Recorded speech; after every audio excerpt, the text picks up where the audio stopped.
புதுக்கோட்டை பழைய பேருந்து நிலையத்தில் தமிழக வெற்றிக் கழகம் சார்பில் கோடைக்கால தண்ணீர் பந்தலில் தர்பூசணி, இளநீர், குளிர்பானங்கள் ஆகியவை வழங்கப்பட்டன.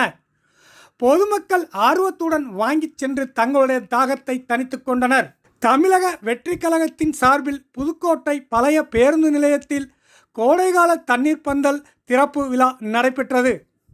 மத்திய மண்டல ஒழுங்கு நடவடிக்கை குழு உறுப்பினரும் புதுக்கோட்டை மத்திய மாவட்ட செயலாளருமான பர்வேஸ் தண்ணீர் பந்தலை திறந்து வைத்தார். தண்ணீர் பந்தலில் தண்ணீர், நீர்மோர், குளிர்பானங்கள், தர்பூசணி, பழங்கள், இளநீர், ஐஸ்கிரீம் உள்ளிட்டவைகள் வழங்கப்பட்டன. தினந்தோறும் இதுபோன்று வழங்கப்படும் என்று தமிழக வெற்றிக் கழகத்தின் சார்பில் தெரிவிக்கப்பட்டுள்ளது. பொதுமக்கள் கோடை வெயிலின் வெப்பத்தால் தாகத்தை தணித்துக் கொள்ள நீண்ட வரிசையில் நின்று பெற்றுக்கொண்டனர். சந்தோஷ்குமார் இதற்கான ஒருங்கிணைப்பு ஏற்பாட்டினை செய்திருந்தார்.